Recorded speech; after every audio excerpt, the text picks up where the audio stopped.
You always go side to side. I would go back. Oh, It cuts off. just so stops. fast every Wait, I time. mean, you can do another one. But it does have a nice, like, there you go. We got echo. Echo, Is there echo, echo. on this?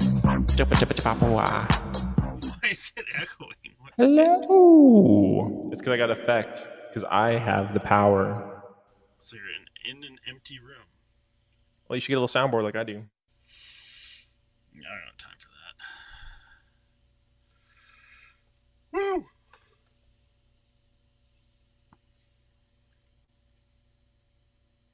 All right, Jaren's going with local brands. Only, buddy. It's $32 for a 15 pack. Like, that's pretty good. You can buy 15 tall boys?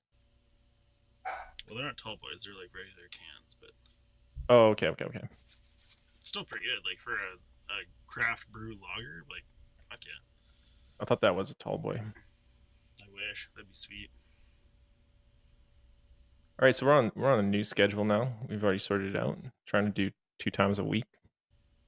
Every Monday after work. Every Thursday also after work. Not before work. I mean, technically it's before work the next day, so before or after. It's true. Look at it. Always In between something. work. And if everybody's lucky and behaves themselves, maybe something extra, you never know. Yeah, it depends on what happens in the world. Some crazy shit happens. Maybe we'll Good things. talk about it. Good things happen to those who wait. Cool. So, yeah, Always Tired has the topic cue from the top. What do we got here? All the Smiths? It just seems like there's a lot of Smiths doing stuff these days.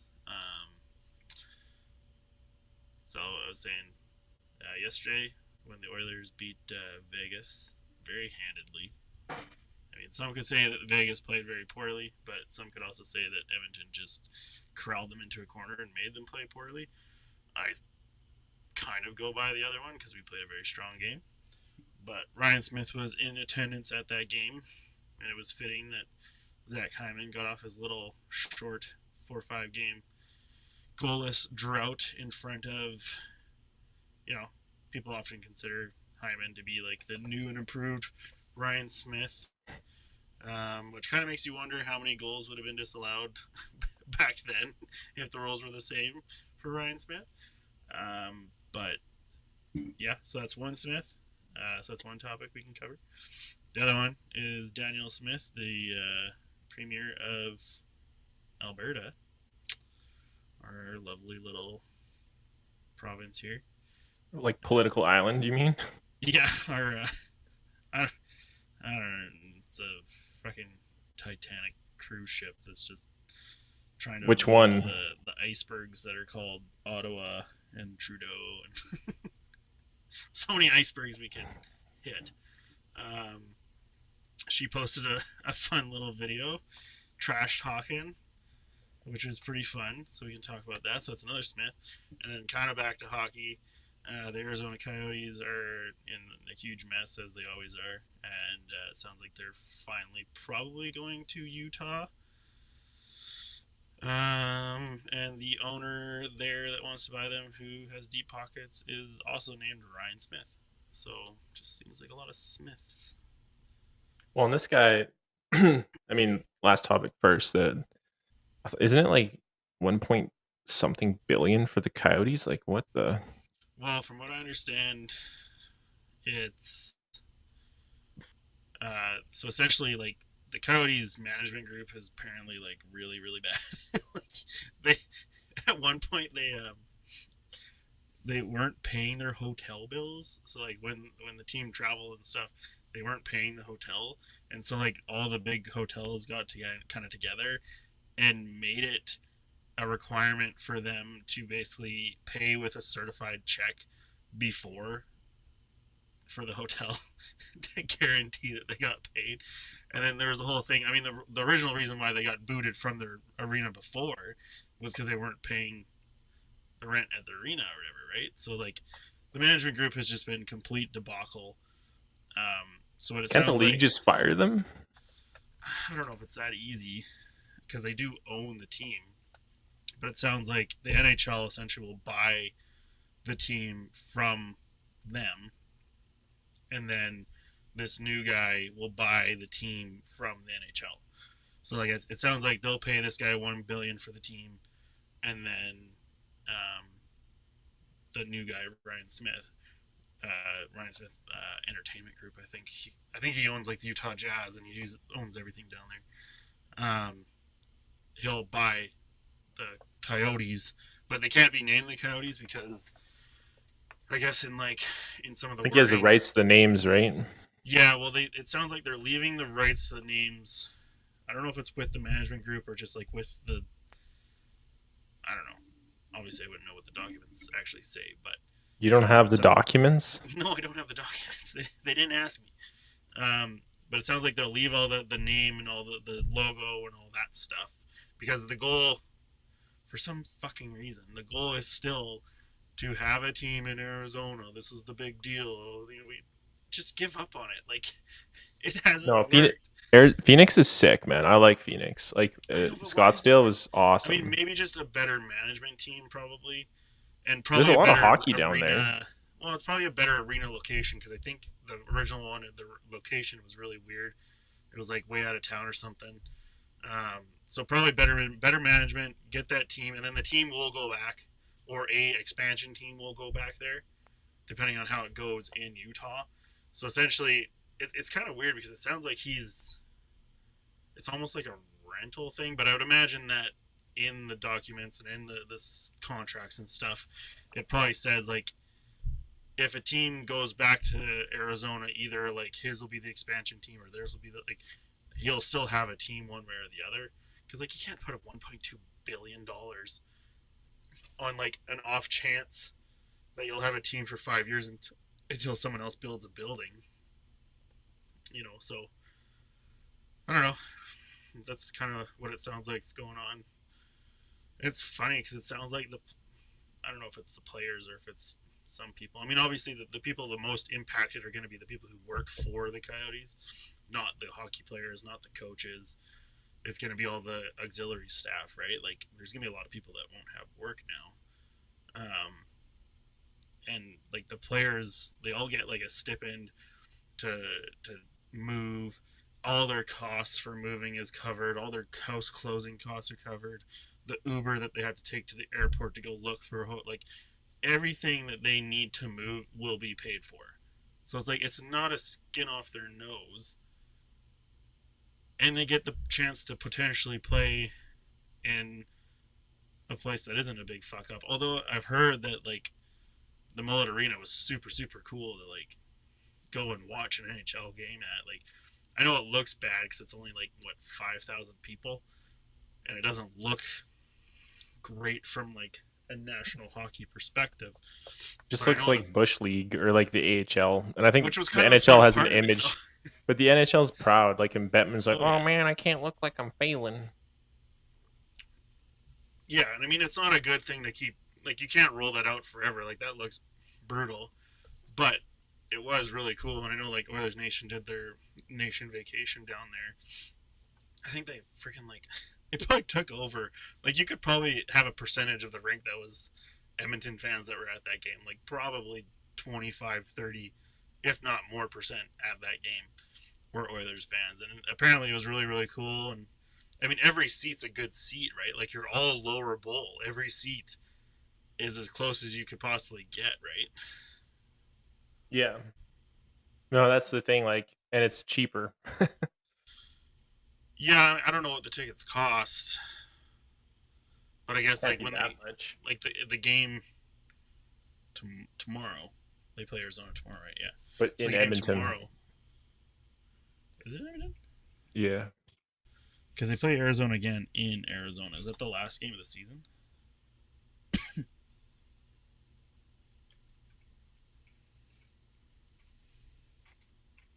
Ooh, I the can't spell Devils beat Phoenix the or Coyotes. Leafs.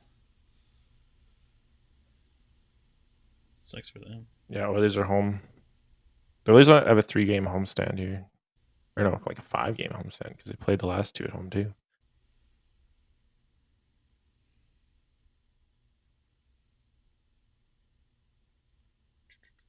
Man, Saturday's gonna be a fucking wild game. Yeah, we're we're doing a big watch party because it's UFC something 300. Oh yeah, yeah. It's like a big ticket on Saturday night. Mm-hmm. Kind of splitting the pay per view and then also watching the Nucks because Reese is obviously a huge fan of the Canucks. So we got a case of beer on that game. And allegedly there might be a shot of tequila for whenever the other team scores. Oh boy. So hopefully it's not a big one. Blowout. Well, that sounds like fun. Grayson might. Yes, actually, I gotta check with him. Um, yeah, I so guess we we go to forgot that. about name drops. We gotta beep it out. Yeah, but I mean, that doesn't really. That's not gonna really connect to much, I don't think. Timestamp it. So I'm just trying to find single game tickets. Oh no, April 17th is when they play. So wait, the Yodis only have one more home game on the 17th. That's hilarious because they're obviously not in the playoffs. So that's their last game. Yeah. But so right near, I mean, you can buy 5 tickets for $518. Club access. To the final game. Yeah. 5 tickets for $500. Yep. Shit. U.S. or Canadian? I imagine it's in US. Unless the price changes for wherever you are. Probably wouldn't tell you until you go to like checkout or something stupid. I mean, that's a little bit more than I would have thought. $100 a ticket. You're paying for a lower bowl ticket. Yeah, but I guess it's still, I don't know. If you could get down there for super cheap, that'd be. You could like if you could get an airplane ticket to go down to Arizona. You can get to Arizona pretty cheap. Okay, well, just hypothetically. So let's say a lower bowl seat at Rogers is what cheap side, $300. So if Lower you could get it bowl? cheap Talk side, oh, depending maybe. on the game, like you could probably get Yeah, a like a upper. shitty game. Yeah, you could probably get a ticket for like $300. So if you could get to Arizona for what 150 bucks maybe. Is that a thing? No. Is that possible? $200? Most you anticipate flying anywhere, it's going to cost $500. What the fuck? With a return ticket, man. At most you're spending 250 one way. So if you go to Arizona and don't come back, Yeah. you could probably go for the same price as going to at Rogers. Yeah. I mean, if money was no object, it'd be fun. Well, you still have to stay somewhere unless you just Well, go to the game. just go to the game and come back. Well, I mean, it is a strategy, maybe not the best one, but it would do something. Depends on what your goals are. It's true.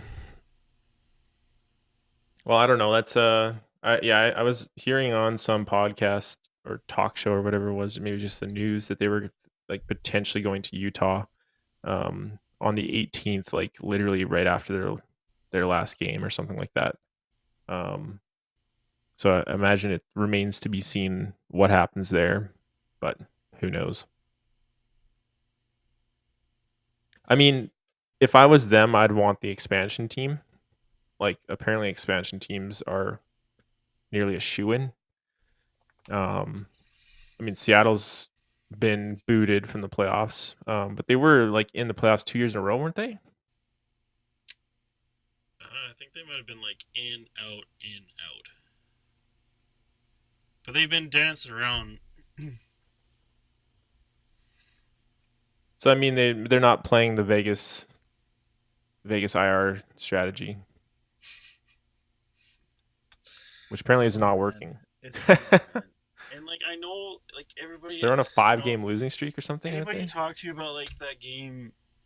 We can go back to the first topic, I guess. Anybody you talk to about that game, generally people are like, "Oh yeah, I know," but they were missing a lot of people, and I'm like, "Okay, Who, but the Knights? yeah, I mean Petro, Petro freaking slash no? lumberjack, yeah, he was not there, but he wasn't there the last time they beat us either. I think a few of them weren't there the last time they beat us. Yeah, the Vegas injury reserves. That's what they're called. I mean, they had Eichel, they had Hill back. Hill looked like a fucking pylon. The guy needed to. Like he was like the best goalie in the league up until the moment that they beat us and destroyed our streak. And I guess now his fall from grace is somewhat swift and immediate, but yeah, well, I know that he had like a little injury problem there, but I'm like, okay, doesn't help when Hannafin bowls him over. that was so good. We were all like, "Oh, Calgary sabotage!" Like he did that on purpose. Yeah, the real long game is trading a Calgary guy. Trading a saboteur. That's a good idea, actually. I mean, they looked so discombobulated, and everybody thinks like, oh, once you get guys back, you'll be able to just flip a switch and it'll be. It's like it's not that easy. I Especially think if you you're have to like, know if you've been in the playoffs like 6 times, like the Oilers have now, or whatever it is. Is it 5 or 6 times in a row? it's either 5 or 6 times in a row now. I don't know. They're looking good. They're looking deep. They're looking like Man, the last few games have looked real good. but they Like have I to know, if they I want to know be the one taken against seriously. Calgary had some moments, but I mean, it's Battle of Alberta. There's lots of stuff going on there, but we still managed to win. And you're not going to play your A game every single game. But boy, and even without McDavid, it honestly didn't look like he wasn't there. Well, Holloway like fit in Holloway pretty was nice. so good, man.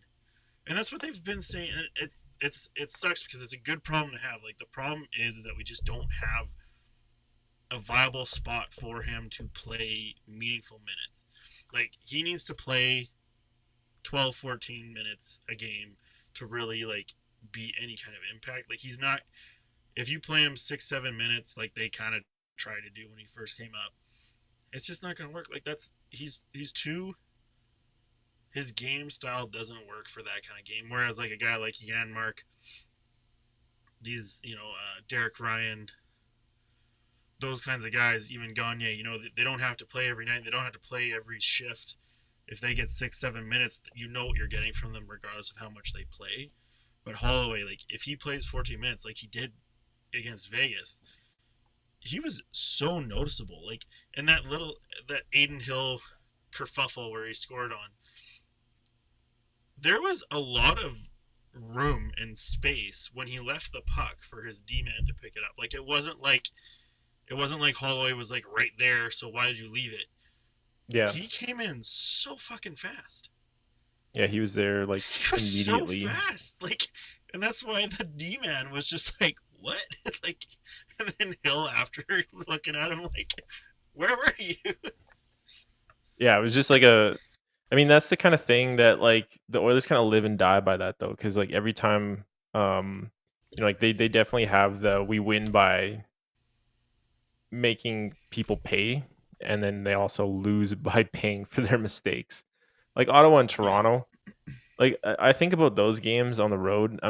This is what I'm pretty concerned overall for the Oilers' chance to win the cup is because their Eastern record is brutal. If they just don't do well. So even if they clean up in the Western Conference and become Western Conference Finals, like are we kind of just setting ourselves up for the same shit that happened with Carolina? And see, Like I you just think try to get through, like you survive the West and die to the East. And like the how East does hasn't won the last 2 years, so they might be hungry. but they won so much before that. How does home ice advantage work once you get through the conference finals? Still best points, like highest points. Highest season points? Yeah. So we probably wouldn't have home ice advantage for like the finals then. Depends on who you play. If they have like an underdog like Florida, I kind of wish Florida would have won. Yeah. I don't know, man. I mean, you can see Corey. Like the thing that's kind of nice too. Corey Perry's, I think, coming into his own. Like he's Yeah, showing he is that looking so like good. what we're paying for and what we're getting is like pretty good. What we're paying for with Ekholm, amazing. What we're paying for with Hyman, like Ken Holland was he messed up a lot of decisions, but perhaps there's some fruits on the decision tree now that I mean, you're not were gonna maybe not make there before. every decision's not gonna be a fucking home run. And No, I think like but most of the ones the he Taylor Hall has trade. made Come on, has been. Was that him? That wasn't Hall, or that wasn't him. Chiarelli, was that Chiarelli? Pretty sure that happened way before that. I don't know. I think the last deal that Trelly made was the Nurse one. Which is still a bad deal. It's it's not good. But when you look at like, you remember that video I gave you that that other Mhm. guy did and like showed the whole history. It was like it's made sense why they brought him in. Like How the did guy that was like guy a put it? How did that guy go through all that? like winning Like with Boston. the editing of that alone would have taken so long to find all those videos and all the like holy Yeah, I don't even shit, know where man. you find like NHL archives. I don't know. Like, are they just out there? I mean, there's probably a lot of it was probably on YouTube. It's also kind of funny Okay, how so you. we're at 101 points. So Vancouver is still 4 up on us. If they, I think they're playing tonight. Are they playing tonight?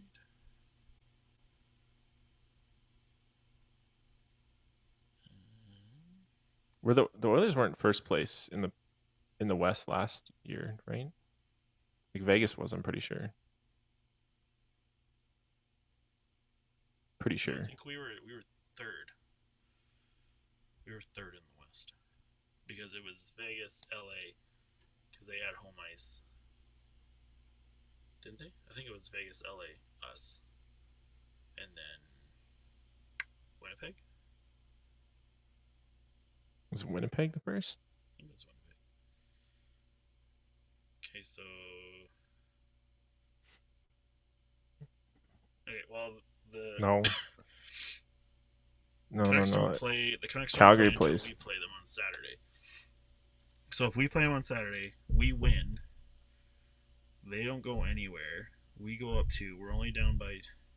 Well, and assuming. So if we win. Here's the crazy thing.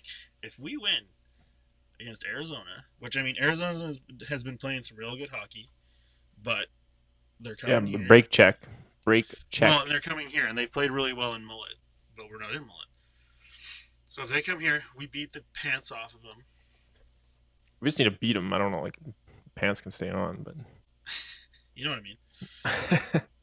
mean? yeah, then we go in with Then we're 103 at points. We're down 103 2. points. We're only 2. And if we beat them on Saturday, then we're tied, and we have the tiebreaker. 6-3-1 in the last 10, and 5-4-1. It's so wild because like the wins are the same. It's 48 and 48 wins. Both us and Vancouver, both 48 wins. Yeah, they got 4 extra loser points. Yeah. Like that's so crazy. And We only have 2 more goals against. Yeah. We're up. No, 7-goal difference. Well, the goal diff is 60.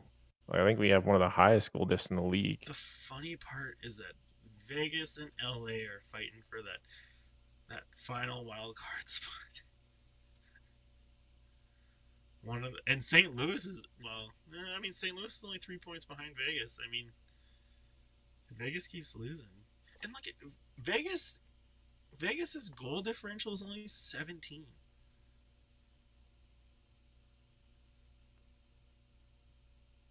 Yeah, that's because they play like pretty passive hockey. Like it's crazy because like the next closest in our division, we're at 60.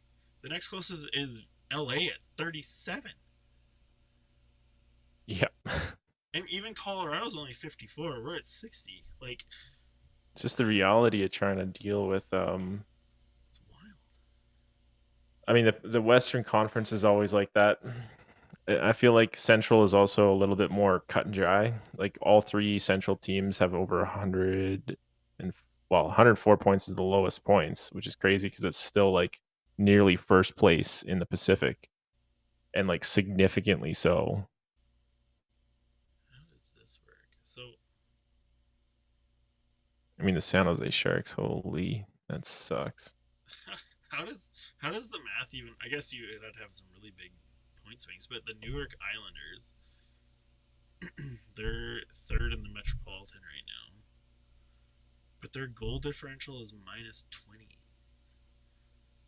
How do you? You'd have to get blown out a lot in the games that you lost. Like win by 1, lose by 7. Yeah, right. Because in order to like 37 wins, 27 losses. That's weird. That's a weird stat. Goalie's missing. I mean, Boston's still doing good. Florida is still doing good. I just really hope I don't know. So say let's just do this right now. So say that they do make it out of the Western Conference Yeah, champions. Well, there's a champions, winners yeah. of the Western Conference, which doesn't mean shit all. But who do you want to play? In the Stanley Cup final, Well, yeah, that's the scenario that this would be. what would be the options? Where's the bracket? Bring up a bracket. You want me to change the scene? Yeah, change the scene. Let's say so. What? Let me check. 2024 Let me check. Let me check. Let me check. Let me check. bracket. I guess if it started now.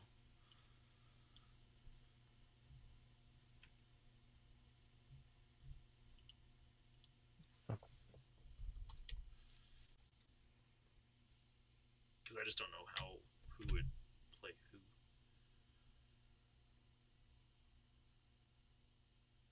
I have to reconfigure everything here. Sorry, just one sec. I don't even know like where to go to.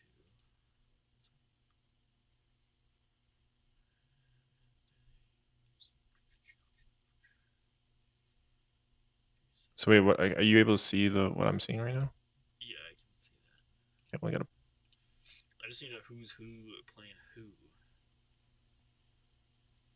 Who's who of who? Whoville. That's very behind.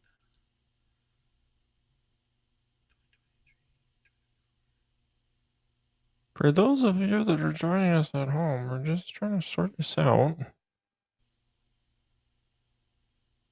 Okay.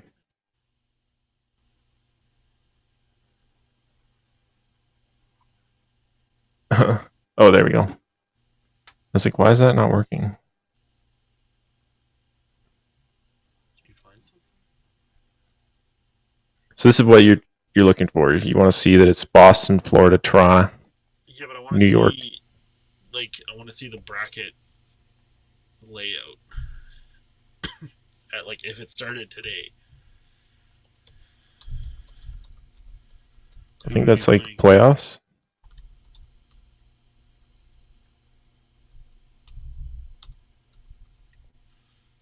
I don't know if they have that. Oh, here, playoff format. This might be it. Or no, this is just rules.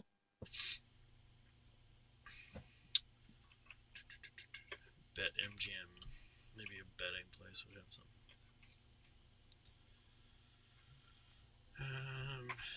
Okay, here we go. Yeah, here we go. Okay. Well, then send a link. According to BetMGM. I'm not doing Copilot. Kelly, pop it up here. Set it to your telly. I think this is updated. Yeah. So it looks like current playoff bracket as is. So Bruins versus the Capitals currently. Panthers versus Maple Leafs, Hurricanes versus Islanders, and Rangers versus Lightning. So assuming that we get out of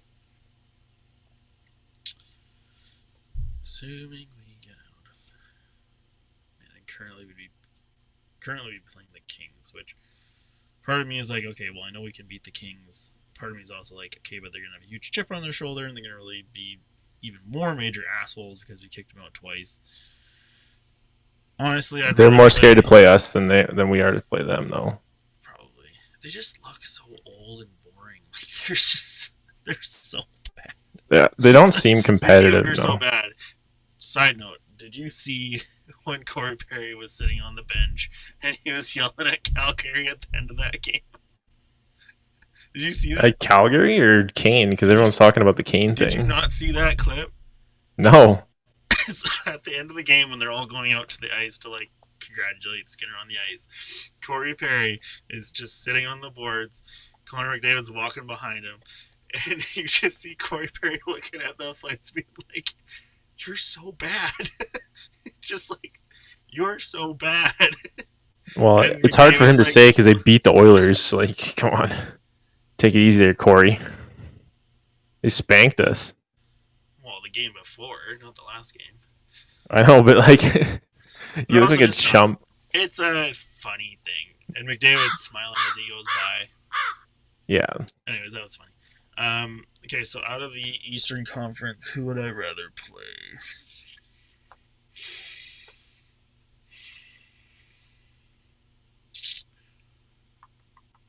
I mean, it's hard to say because I just don't. I don't Gotta do our know picks. enough We about should do a the pick. teams. Like, I haven't watched enough of these teams to know who I'd rather play against, and we don't play them that much, right? Like, do we play them like twice? I mean, I don't want to play Carolina just because of the fucking bad vibes of that. Well, there's a good chance they're going to make it here because I don't think the Islanders are favored. I don't know if they can make it past the Rangers. The Rangers are doing pretty good.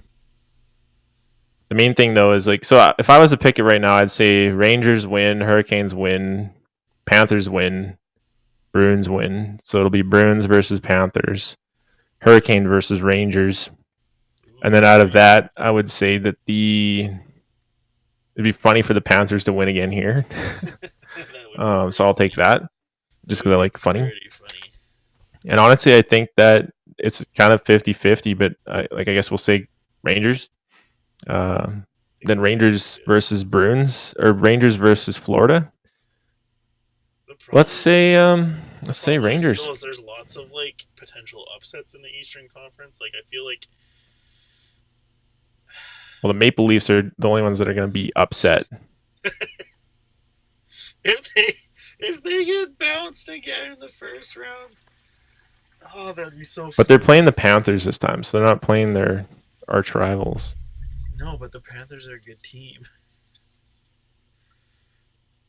Yeah, I just want the Bruins gone. Like, honestly, fuck the Bruins. I don't like them.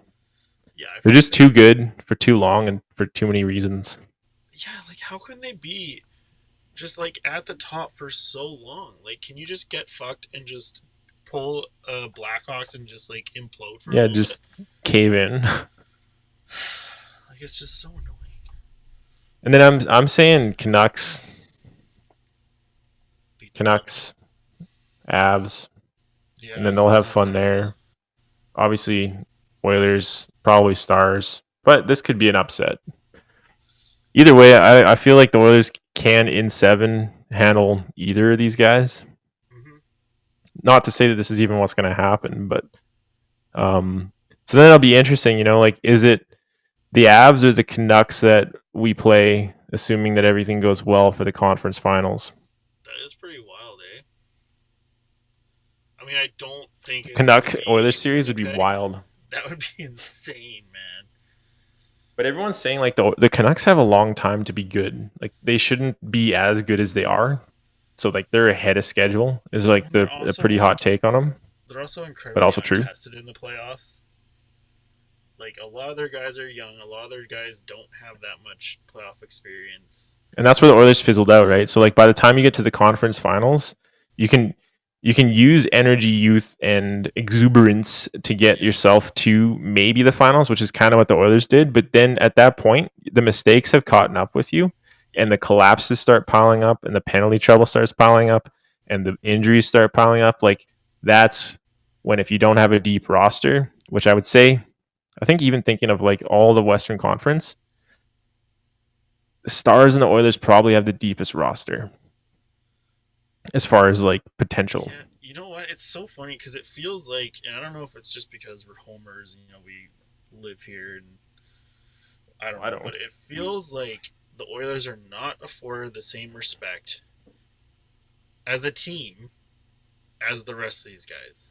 Like, Because the I Oilers don't have know if it's been just the pariah with all their first round draft picks that they well, spoiled. I don't know if it's because they think they just talk about McDavid and Drysdale so much that they don't have to talk about the team being good as a whole. But if you look at the team, is it perfect? But no, like neither is all these other guys. You just have guys that happen to start playing really well. Like you don't have a team full of McDavids and Drysdales on these guys.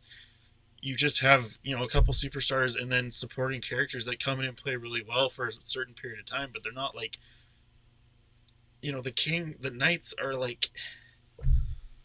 Are they a good team? Yeah, but are they perfect? Hell no. They make a lot of mistakes, and we would have beat them if Boursois hadn't been injured and if they hadn't pulled off that bullshit LTIR thing. Like, there's a lot of things that could have gone better for us. And you know what's funny is that last year in the playoffs, they were incredibly lucky with injuries. Whereas this year, they're injury ridden. It's like, who's to say that these guys who just come back for the playoffs or just the week before the playoffs are 100% ready to go? They're definitely not, man. You don't heal that fast, and you don't have no inklings. You don't have any like thing bugging you. So Well, it's and the like, thing is, like, they're going to get Demko back, the Canucks, right? So if they are actually playing the Golden Knights, mm-hmm. it's most likely going to be a near full strength Canucks team, which has been running on youth and speed and kind of just firing all guns blazing. So like if you have this team that's feeling confident with a goalie that's not injured and he's actually not injured, you might have a recipe for like a shellacking. I just feel like if you come back, you're more prone to that same injury, right? Like no matter what you do, unless you have a good long off season and you actually work it out, if you come back after a few weeks, like you're more prone to that same injury. So it's like, and if you and just to as an example, Aiden Hill just came back from injury and he looked like lost out there. Like he made a lot of bad plays.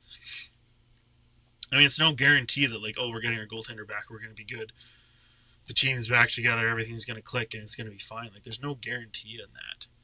Whereas with the Oilers, I feel like everything is kind of coming into place, and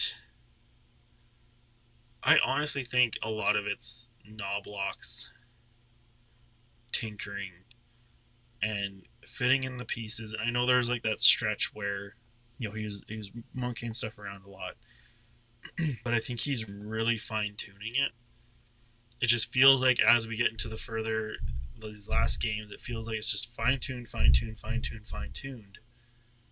I mean, you end up with a line of, if we have McDavid back and everything's kind of running properly, the lines they've done with the bottom and mid 3 or 4, I have loved like that. The line with, because it was Holloway, McLeod, and Perry on a line, right?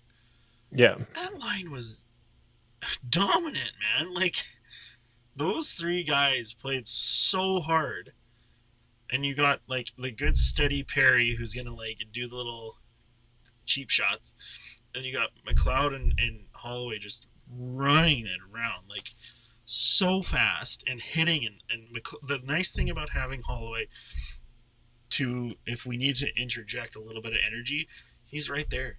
He's right there to bring in and just punch Yeah, it it's kind of up. nice to have that in your back pocket. Yeah, whereas like last year,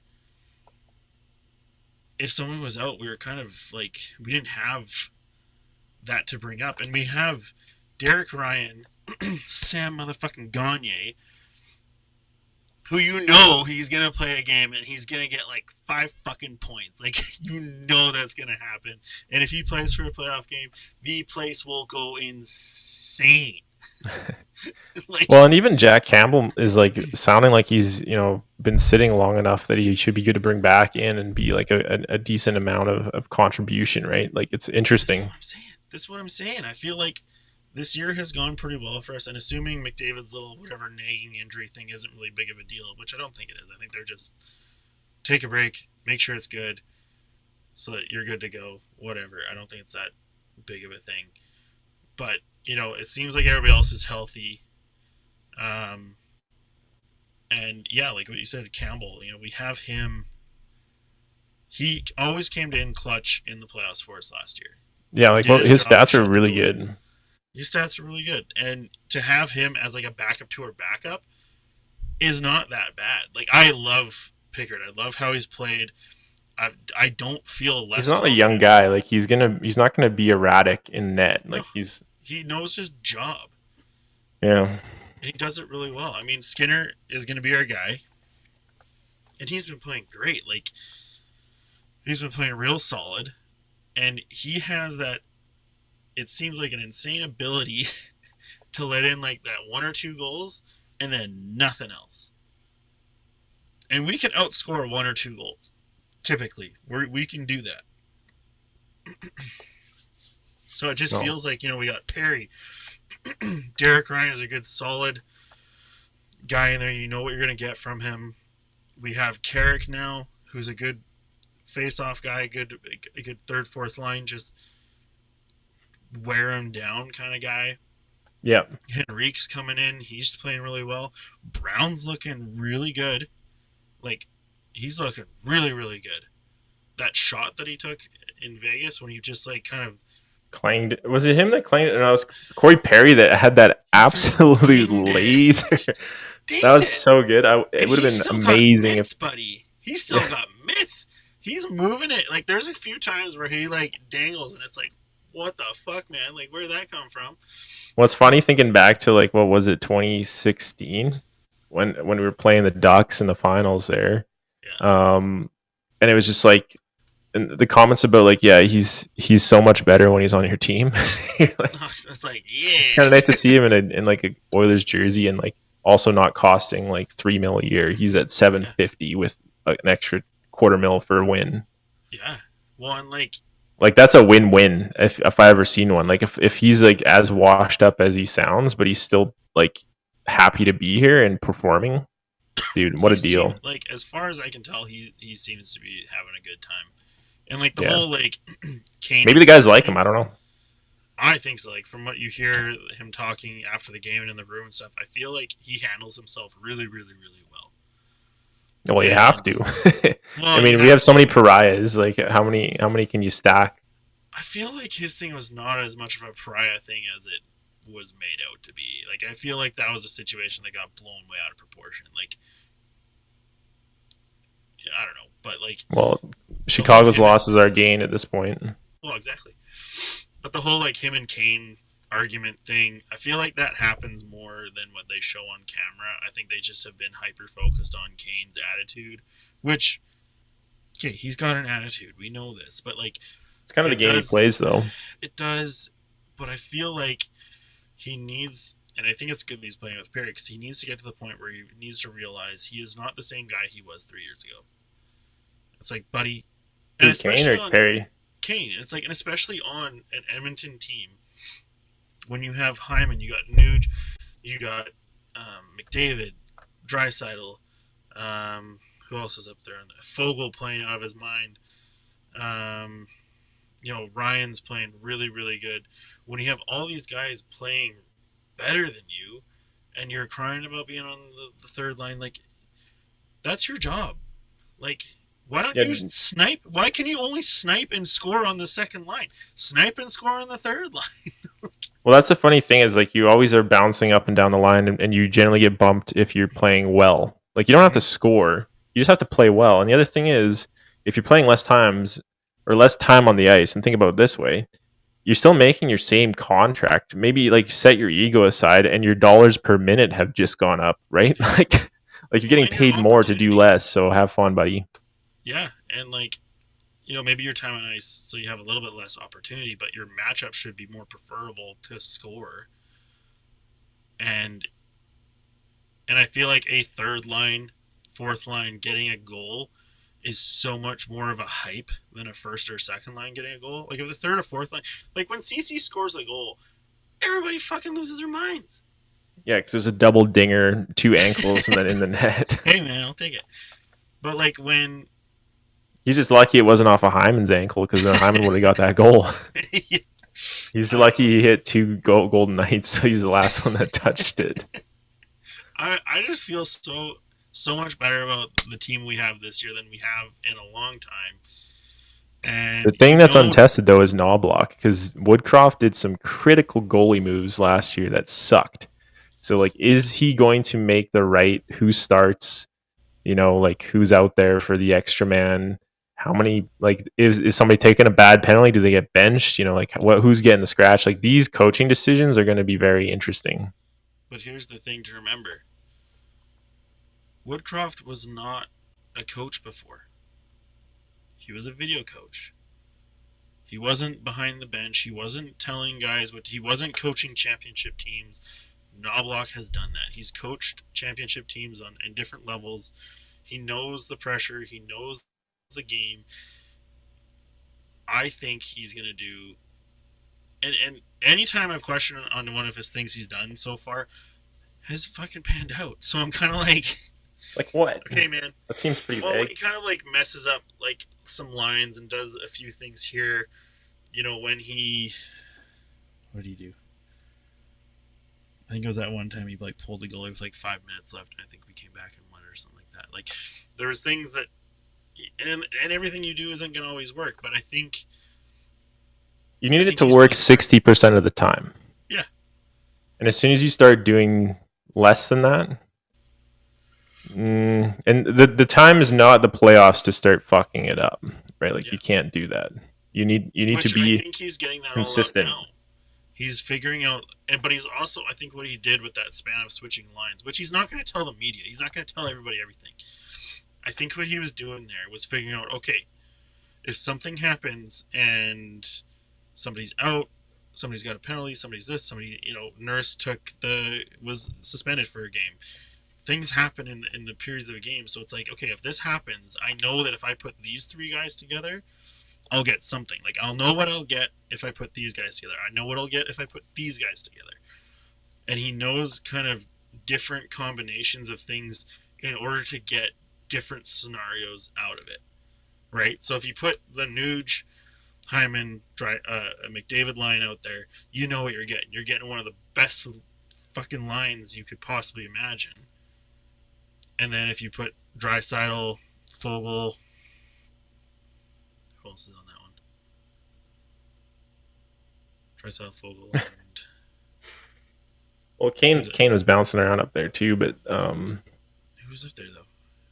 Henrique. Yeah, Henrique or Derek Ryan. Derek Ryan kind of slots in there too. Not that much. Yeah, he was up there like taking face-offs. Yeah. Derek Ryan, second line. Well, who's your second line center? Draisaitl. Like it's a Nuge usually, or No. Nuge is the winger, Draisaitl's centerman, and Henrique's winger.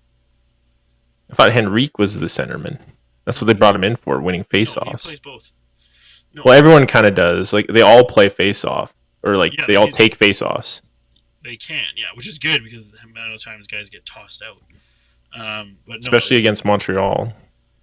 The best combination I think we've had is Draisaitl, Foegele, Henrique. I like that line. And then you got Kane, Perry, Ryan, which is also, you know what you're getting out of that. You're getting a tough line to play against.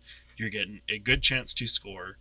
And they're going to grind the other team down. And then on the fourth line, you can have Brown, Ryan, Janmark, or Holloway, or Carrick. Like, you have a bunch of different looks, and I think that's what he was doing. He was figuring out what kind of looks do I have to throw at certain teams in certain situations. So it's like, if something's getting out of hand, I can do this. If this is happening, I can do this. Like, I think it was a really good strategic move, and I think in these last few games, he's settled it down. He's playing more consistent, depending on what's going on, obviously, with McDavid out. But he's figuring it out. And, yeah, no, I think I'm excited. Like I'm trying. Obviously, every year you try not to get your hopes up too much because it's Yeah. like, well, I don't want to be fucking depressed again. Like, I think either way, it's exciting, man. Like everyone kind of gets behind him. Like even all my friends here in Calgary, they're all like, "Yeah, let's go!" Like getting jerseys and stuff. And like, I don't know. nice. I mean, there's like on Reddit, there was definitely like a hilarious, like a bandwagon permit or something like that I saw, and it's just like, I have joined from this team. My reasons are this, and like there's like a whole chart that you have to fill out and stuff like that, and you get like a permit so you can join for at least a couple months. And then it's Well, I like the think reason generally for people leaving like will be like, Vancouver more. Vancouver, respectively, had a hell of a season that they shouldn't have had. I mean, they kind of stole it from being Yeah, like completely off the charts. Nobody thought they were going to do anything. yeah. The people who have really sucked, right, are the Ducks and the Bedards and the Sharks too, right? The Shacks. But anyways, man, like obviously it's gonna be it's exciting. But do you want to switch over to our last Smythe topic? Sure, man. So, do you want to do the intro, the hot drop, supply drop? The supply chain. Man, you play too much fucking games. Like to go to Twitter, you just search X. It's still twitter.com/X. The domain is probably hard to get. X.xxx.x.com. Yeah, no, it's as much as I. Daniel Smith isn't the most lovable creature. Um, what the fuck? Ah! Wait, this is the one.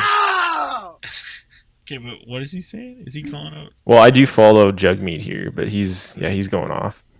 on who? Can you hear that? No.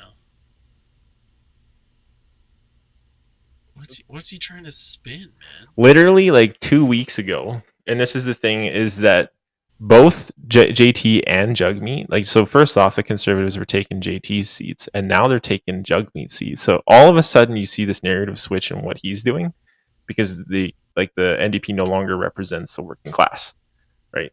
They're champagne socialists by like pretty much all definitions. Yeah. So now he's starting to attack the Conservatives, which is hilarious because when you have what do they call it, coalition government, what do you blame the opposition for? You're the one in charge. Like, you can't critique them on anything, and it's not even in an election season. So like any fault that you bring falls squarely on your lap. Like, and also, what are you talking about, man? All of these are true. Grocery prices are high.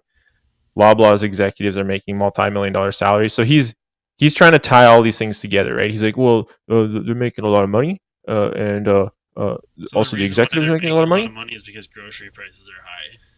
So you know what his solution is, and this is what I was watching this other thing. I was like, the guy can't even really. So basically, he wants to tax excess profits, which means what? What do you think excess profits mean? Where do you set the bar on excess profits? Yeah. What is an excess profit? It's pretty vague. No, but here's the thing. So even if you do that, and you start, and his solution is to tax excess profits, and his only justification that it'll work is because the UK did it for oil and gas. And he's like, well, the consumers there didn't see any price increase. But if you tax something, that's passed on to the consumer. There's no part of a tax that doesn't get passed on to the consumer. Name one tax that doesn't end up squarely in the taxpayer's lap on top of their income tax. But can you name one tax that you don't already pay for at some point? Oh, everything is multiple taxes. Like, Well, no, he's also critiquing. He's like, well, you know what I would do with the carbon tax? I would take the GST off of it, which I agree. But I'm also like, you're still allowing this whole thing to go through, and you still pump the tires. So like, how can you oppose anything while also enabling it? The left hand doesn't know what the right hand's doing. But this is funny because he's starting to try to tie everything to Pierre. He's like, well, Pierre is actually the problem because his chief strategist is actually a Loblaw lobbyist. So that's what does that why. even mean? Like, what does that That's mean? the price A of Loblaw Pierre. lobbyist? Bro, the price of you is all of these things. Yeah, like the first two are you. So somebody who thinks that excess profits are bad wouldn't take a raise, would they? They wouldn't wait till the election was going to be called so that they can get a juicy pension, would they? Because if they're so concerned about excess profits, they wouldn't take anything more than they were owed, right? Wrong, because Jugmeat's doing that. He's so hypocritical. You're taking on corporate greed. Like, get fucked. Like nobody. They are not doing that. So like, and look at how he's attacking Pierre now. You can't if you can't like what is the opposition doing? And technically, he should be the opposition. His Like this guy doesn't even know. Just had 15 million. What? What? Cash for access? While your bills go up, his friends get richer. He doesn't have influence over policy, you dumb fuck. You do. Like, that's like such a fallacy. Is that this guy who doesn't have any influence over anything that's going on right now, it's somehow going to be his fault.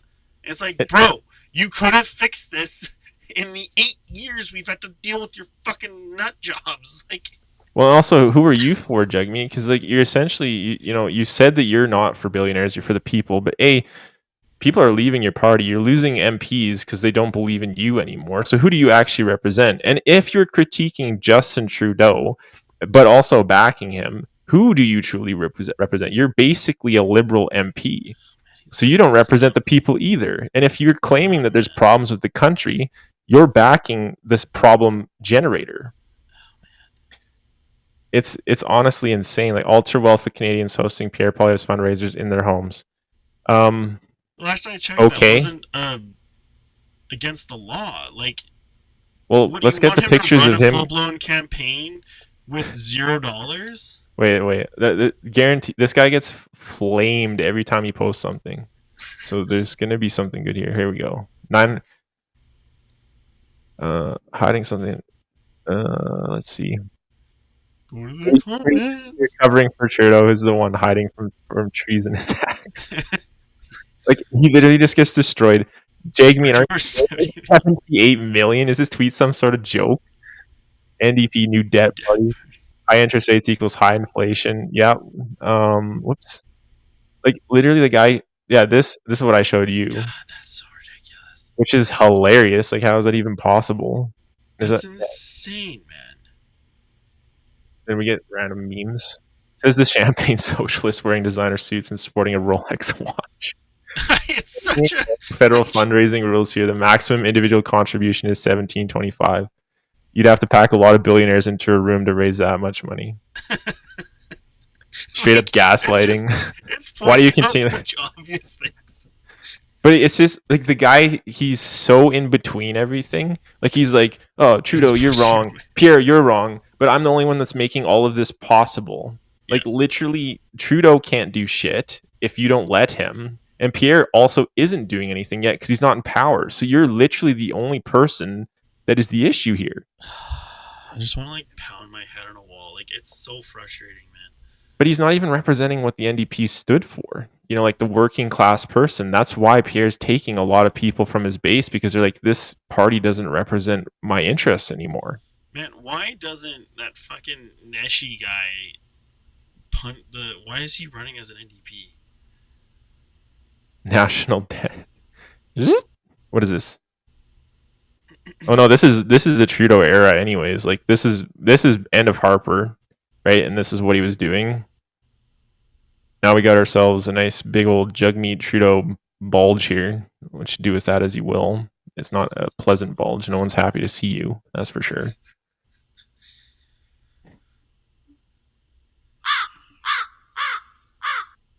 I like literally not a single supportive post. Oh yeah, Versace socialists are the purest form of real socialism. What is that? What? I bet you he was picking up groceries in a reusable bag that just happens to be Versace. What a piece of shit. Jagmeat Singh's net worth 68, which is, by the way, more than Pierre Poilievre's. We already looked at that. I don't even know if we dug into Jagmeat. So. And he's also blocking the investigation into the lab issue with China, and there's like a new inquisition essentially into what happened with election interference. Unfortunately, and I'm actually embarrassed to say this now because I did vote for this guy last federal election, but he's literally the only thing that's persistently causing a problem to keep going. If Jagmeet just did what he needed to do, and if you're going to critique Trudeau, stand, like, actually back yourself up. If you're going to critique elitist, stop being one. Like all these different things are just the biggest two-faced joke on the planet. And like he's talking about representation as if he's the representer. He's not. Even his own party knows that. There's got to be a better way to get these guys accountable. Like, I don't understand how one guy can fuck up the lives of millions because he's a fucking idiot. I heard he was hiding a super majority. Okay, Rolex. That's why, do you remember the video when he was like, when I become prime minister, and like literally everyone in the House of Commons laughed? Who said that? Jagmeet did. He's like, when I become prime minister, and everyone's like, oh man. But yeah, the D. Smith thing was interesting because she was telling Justin how to do his job. Well, and that's what I'm trying to say is like, okay, she's not my favorite person. Yeah, like she doesn't get everything right. That's for sure. You don't have to. Which politician does? That she can stand there and actually say something that everybody wants to say. Like, Trudeau, you suck at your job. Like, and the whole like stay out of our business, that you're encroaching on your actual legal boundaries. Take a hike and fuck off. Well, and that's the funny thing is like, and some people were like, some other political topics I was listening to, they were saying like Alberta in Canada is if something can't happen in Alberta, as far as like a bit of pushback on Ottawa, it can't happen anywhere. It's like the barometer. So it's kind of nice. Like, and this is the thing is, I think former premiers like to play nice with the federal government in the interest of thinking that it would have some kickbacks, but it's never kicked back. Like, there's been like, you can cooperate, but you don't get anything for it. So like, that's how you get people like Daniel Smith, and everyone here is crying and whining. But I'm like, basically, we wouldn't have Daniel Smith if we had a federal government that didn't just represent Ottawa. Like, if the federal government wasn't such a clown show, you wouldn't have like pretty. And she's not even like that crazy. She has some things that are crazy for sure, but like, it's propagating itself. Like, it's called political polarization for a reason. And this is what's happening, is that you're getting Ottawa representing Ottawa and Montreal and Ontario, and everyone else is fucked essentially. Yeah. And that's how you get a premier like this. It's math. But she's not even that, like, I honestly haven't heard her say anything that is that crazy. And it's nice and refreshing to actually hear someone actually stand up for us as a province, because we constantly just get fucked. And like, the attitude is basically, I loved it, because it was like the most polite way to stop fucking with us. Do your fucking job.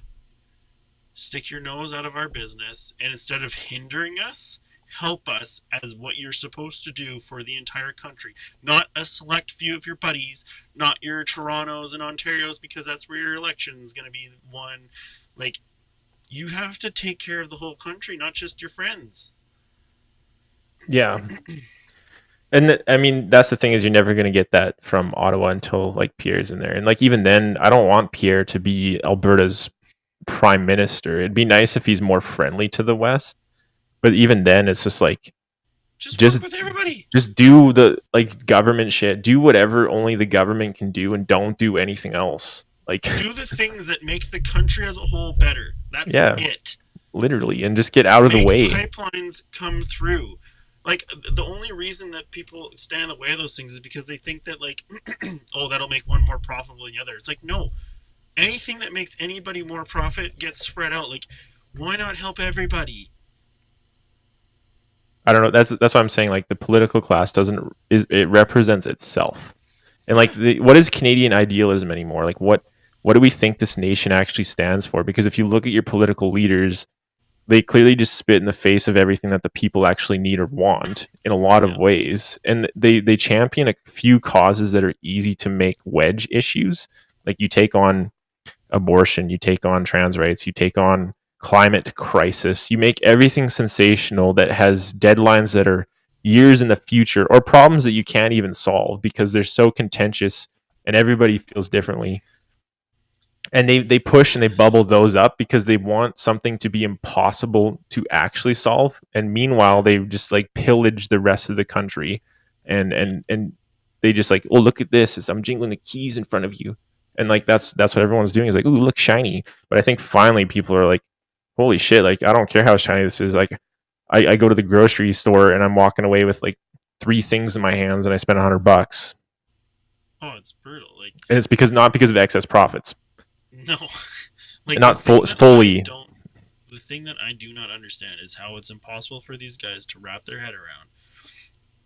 And there's some countries that do it. It's not North American really. It's the other countries. Like, it's if you bring up the common man, if the individual has more buying power, has more livability, has a better attitude towards their life, has a better job opportunity, all those things, all of that comes back around into the economy. They buy more, they do more, they travel more, they spend more, they go on to they go to do the Telus World of Science, they go to the mall, they go to the fucking museum, they go to the government led things and spend money on them.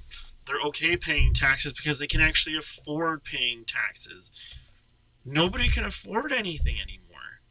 They go to education because they feel like they can afford to go for an education. Well, They that's the get thing is, like there's just if people can't afford a regular just day-to-day life, how are they going to do anything better for your country? Like, you need to bring the individuals up before you do anything and stop bringing in more people. Like, you can't even take care of the people who've lived here their entire lives. You can't take care of those people. well, and high taxes are, and like this is the thing is like it depends, and a lot of people are. I don't know where the idea comes from, but there are some things that the government can spend our money better on. But the problem is when they think that they can spend as much as they are better than you do. It's just like if everything is paid for, like you got daycare, you got pharmacare, you got everything. Everything is paid for. Essentially, you're now the government's child. Like you're literally a dependent, and that's what they want. They want everything to be like paywalled behind government bureaucracy. And once you do that, once you create such a massive government organization, you can start taking away freedoms because at a certain point you have the leverage. You can create behavioral adjustments to where you want it to be because you have access to everything and no one has access to wealth, right? Property ownership and stuff like that is access to wealth. It's the ability to do what you feel like you want to do. But nowadays, everything is like paywalled behind massive amounts of debt. You want to somehow better yourself, you got to go to college. Well, how much does college cost? An exorbitant amount of money. You're going to be in debt forever. You want to increase property, you want to increase your net worth.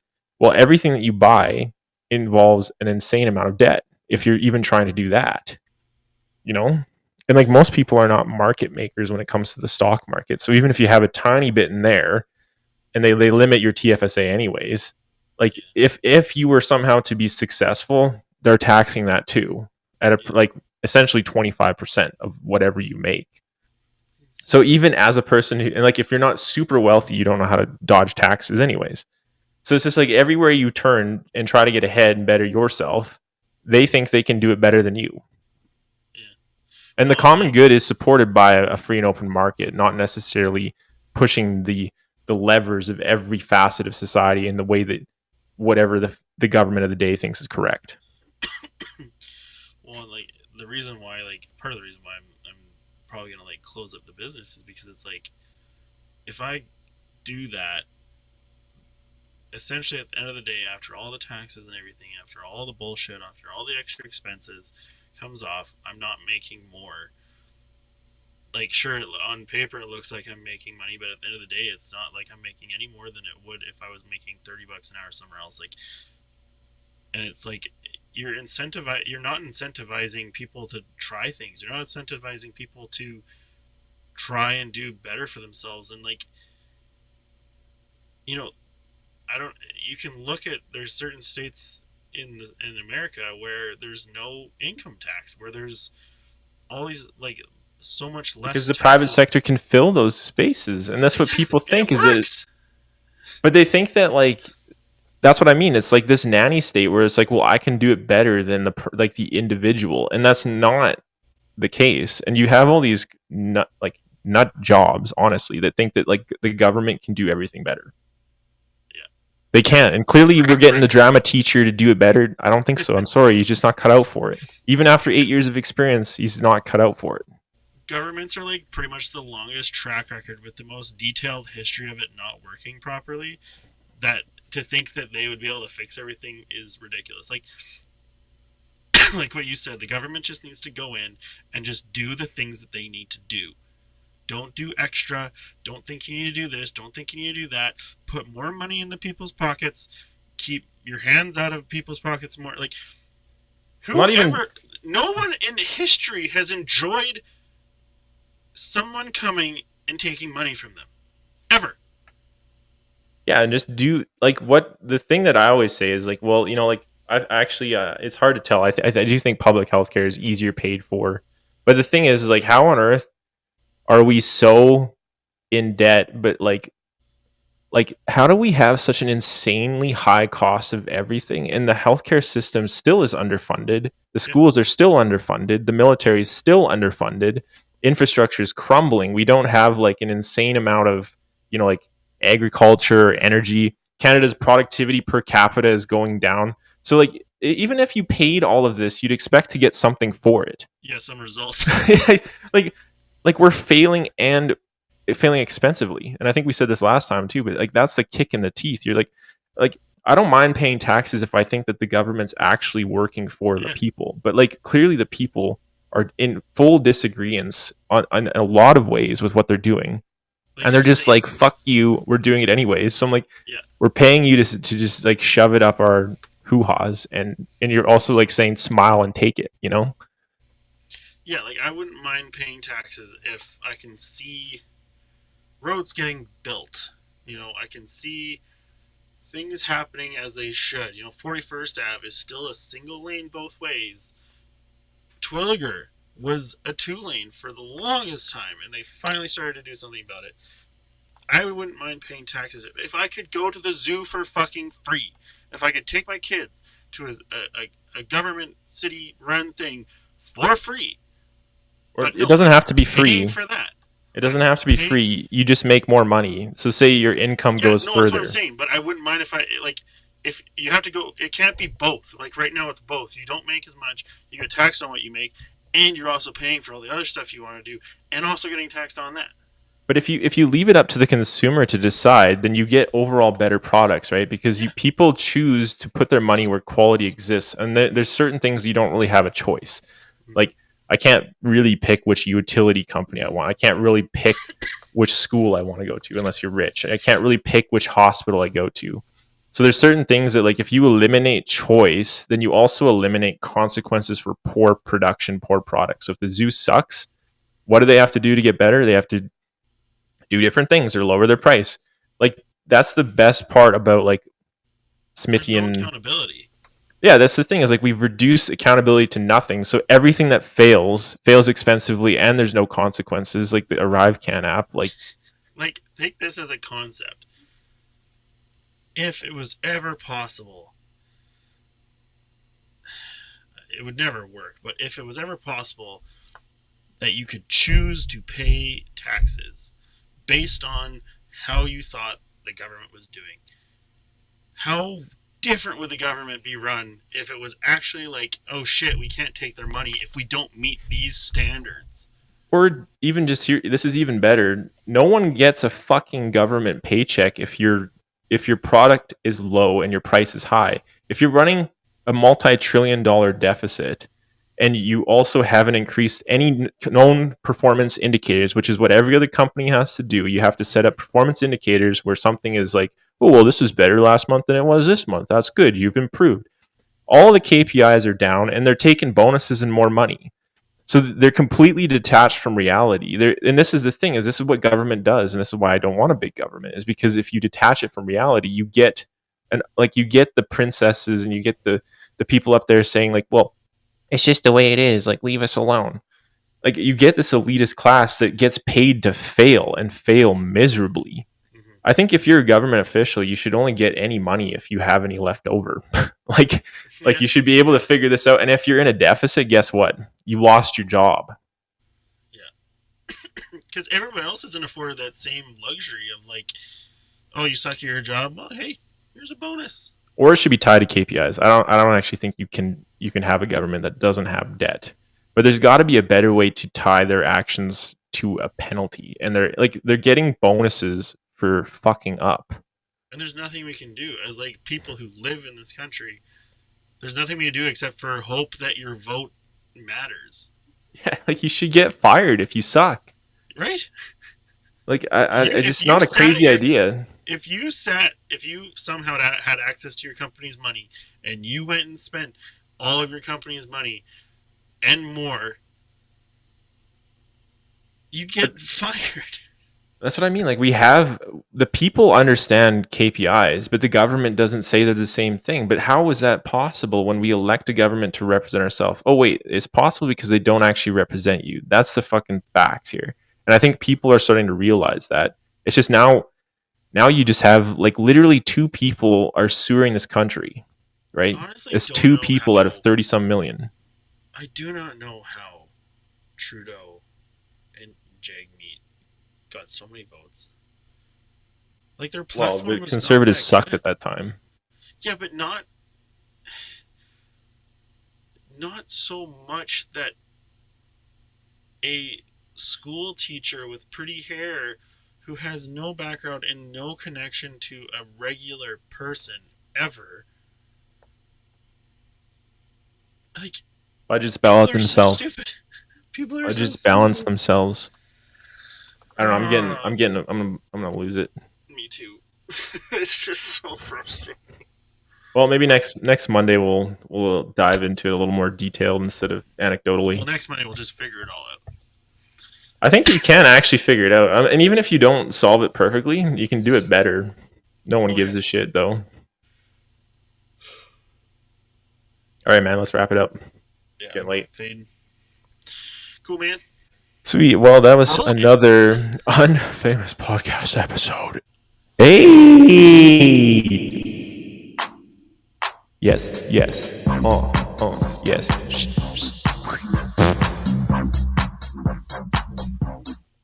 That was very unprofessional. Should have kept it way more professional. All right. Well, for the got a promotion offer from Black Pie 7. Sweet, thanks, man. We got one chat on Twitch from a bot. Woo! Yeah, the bot is strong with this one. Nailing it. Okay, let's try this again. And